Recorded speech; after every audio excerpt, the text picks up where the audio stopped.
सोने के आम देने वाली गाय। धीनू अपनी पत्नी कंचन के साथ मायापुर गांव में रहता था। उसकी गाय धन्नो उसे काफी सारा दूध दिया करती थी। उसका दूध बेचकर धीनू अपने परिवार का अच्छे तरीके से भरण पोषण कर लेता था। पर अचानक उसकी गाय काफी ज्यादा बीमार हो गई, जिस कारण उसने दूध देना बंद कर दिया। ये देखकर उसकी पत्नी कंचन उससे कहती है, सुनो जी, मुझे नहीं लगता कि अब ये मरियल गाय ठीक होगी। क्यों ना हम इसको बेच दें। ये तुम कैसी बातें कर रही हो कंचन? इतने सालों इसके दूध से ही हमारा घर चलता आ रहा है। अब जब ये बीमार है तो हम इसको अपने घर से कैसे खदेड़ सकते हैं? तो और कितना पैसा फूकोगे इस बीमार गाय पर? इसके इलाज में पहले ही हम लाला से इतना उधार ले चुके हैं। मैं इसका कोई ना कोई बंदोबस्त कर लूंगा। ये गाय हमारे परिवार का हिस्सा है, मैं उसे नहीं बेचूंगा। घर चलाने के लिए कुछ तो करना होगा ना। आम का सीजन आ रहा है ना, मैं आम बेचूंगा और अपनी गाय धन्नो का और बेहतर इलाज कराऊंगा और घर भी चलाऊंगा। पर आम की खरीदारी करने के लिए भी तो पैसे चाहिए। पैसे कहाँ से लाओगे? जब लाला से इतना कर्ज लिया है तो थोड़ा और सही।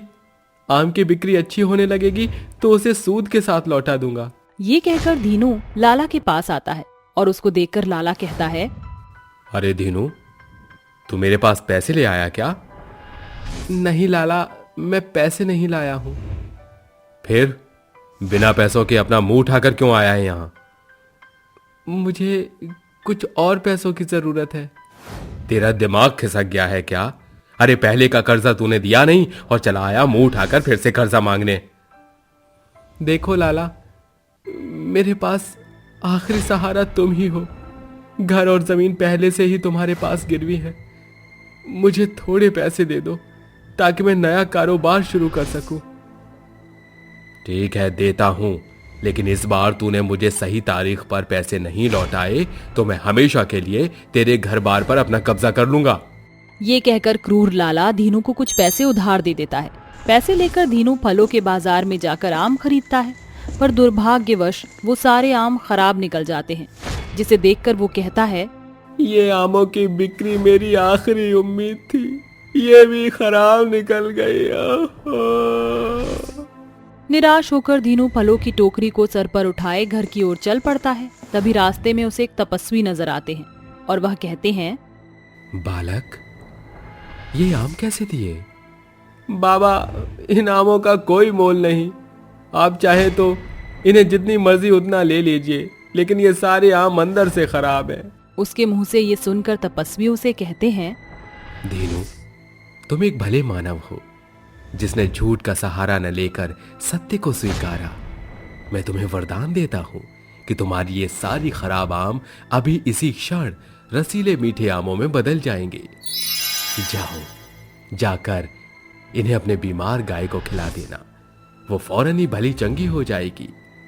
तथास्तु। इतना कहकर वह तपस्वी वहां से चला जाता है। जिसके बाद धीनू आम की टोकरी को लेकर घर पहुंचता है और अपनी बीवी को अपनी गाय के पास बुलाता है और उन सारे आमों को अपनी बीमार गाय को खिला देता है। आमों को खाते ही उसकी बीमार गाय भली चंगी होकर एक सोने की गाय में तब्दील होकर अपने मुंह से ढेर सारे सोने के आम निकालने लगती है।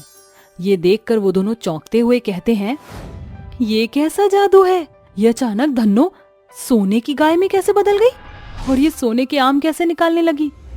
हमने तो इसको साधारण आम खिलाया था और बदले में ये हमें सोने के आम दे रही है। ये सब कुछ उसी तपस्वी का जादू है। इसीलिए हमारी बीमार धन्नो जादुई सोने की गाय में बदलकर सोने के आम निकाल रही है। क्यों ना इन सारे आमों को बेचकर हम उस लाला के पैसे लौटा दें और अपने घर को भी छुड़ा ले। तुम सही कह रही हो। मैं अभी जाकर इन सभी सोने के आमों को बेचकर उस लाला के पैसे उसके मुंह पर फेंक आता हूँ। सोने के आम निकालने के बाद सोने की गाय वापस साधारण रूप में आ जाती है। इसके बाद धीनू उन सभी सोने के आमों को बटोरकर उन्हें बेचने चला जाता है। फिर थोड़ी देर बाद ही वो गाय जोर जोर से गुहार लगाने लगती है। ये देखकर कंचन कहती है, लगता है इसके गोबर देने का वक्त हो गया है। एक काम करती हूँ, टोकरी लगा देती हूँ, इसका गोबर उपले के काम तो आएगा ही। ये कहकर कंचन गाय की पूंछ के नीचे टोकरी लगा देती है कि अचानक उसकी गाय एक बार फिर से सोने की गाय में बदलकर ढेर सारे सोने के गोबर देने लगती है, जिसे देखकर कंचन की आंखों में खुशियों की चमक आ जाती है और वो कहती है, अरे वाह, क्या बात है! पहले मेरी इस गाय ने ढेर सारे सोने के आम दिए और अब सोने का गोबर। ऊपर वाला भी जब देता है तो छप्पर फाड़ के देता है। कंचन कही रही थी कि तभी उसका पति धीनू घर आता है और कंचन उसको जादुई सोने की गाय की पूरी घटना को बताती है। ये सुनकर धीनू कहता है, देखा कंचन, मैं न कहता था कि हमारी गाय फिर से हमारी मदद करेगी। देखो, आज वो सोने की जादुई गाय में बदलकर न सिर्फ सोने के आम बल्कि सोने का गोबर भी दे रही है। मैं पैसे ले आया हूँ, उन्हें लाला को देने बाकी है ना, वो देकर आता हूँ। जादुई गाय के सोने के आमों को बेचने से मिले पैसों को लेकर धीनू लाला के पास पहुंचकर उससे कहता है, लाला, अरे ओ लाला। अरे ओ, क्यों गला फाड़ रहा है? फिर से कर्जा मांगने आया है? इस बार मैं तुझे एक भी फूटी कौड़ी नहीं देने वाला। लाला, इस बार मैं तुमसे कुछ लेने नहीं बल्कि तुम्हें देने आया हूं। ये लो तुम्हारे पैसे, जितना तुमने दिया था उससे दुगने नोट दे रहा हूं। लाओ, मेरे घर और जमीन के कागज मुझे दे दो।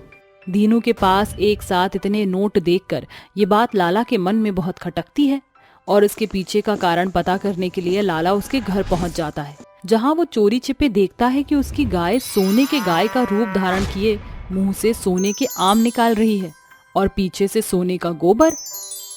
ये देखकर वह लालच भरी जुबान से कहता है, तभी मैं सोचूं ये फटेहाल अचानक से मालामाल कैसे हो गया। इसकी मरियल गाय सोने की जादुई गाय में बदलकर करिश्मा कर रही है। चल लाला, बहती गंगा में हाथ धो ले। इतना कहकर लाला उन दोनों के पास पहुंच जाता है और कहता है, क्यों रे धीनू के बच्चे, अकेले अकेले जादुई गाय का फायदा उठा रहा है? चल, मुझे भी सोने के गाय से सोने के आम और गोबर देने को कह। अरे, ये गाय हमारे कहने पर कुछ नहीं देती। जब इसकी मर्जी होती है तब ये सोने की गाय में बदलकर सोने के आम और गोबर देती है। तू झूठ बोल रहा है, मैं खुद ही मांग लूंगा। हे जादुई सोने की गाय, चल जल्दी से सोने की गाय में बदलकर मुझे ढेर सारे सोने के आम और सोने का गोबर दे, ताकि मैं माला माल हो जाऊं। लाला की बातें सुनकर गाय गुस्से में आकर उसे जोरदार दुलत्ती मारती है, जिस कारण लाला दूर गिरता है और कराते हुए बोलता है, अरे मर गया रे, अरे रे, कैसी जालिम गाय है, आई, आई, आई, आई, आई, आई, कमर तोड़ डाली, अरे मैया। तुम जैसे लालची लोभी लोगों का यही अंजाम होगा। लाला, अब दोबारा मेरी गाय की दुलत्ती नहीं खानी है ना, तो चलते बनो यहाँ से। गाय से डरकर लाला वहाँ से चला जाता है और लाला के जाने के बाद कंचन और उसका पति धीनू ये तय करते हैं कि वह अपनी जादुई गाय के सोने के आम और सोने के गोबर से गांव में रहने वाले अपने ही जैसे श्रमिक मजदूर और गरीब तबके के लोगों की मदद करेंगे। इस तरह उनकी सोने की एक गाय सैकड़ों गरीबों की आर्थिक तंगी को खत्म करने का कारण ठहरती है, जिससे लोगों का जीवन सुधर पाता है।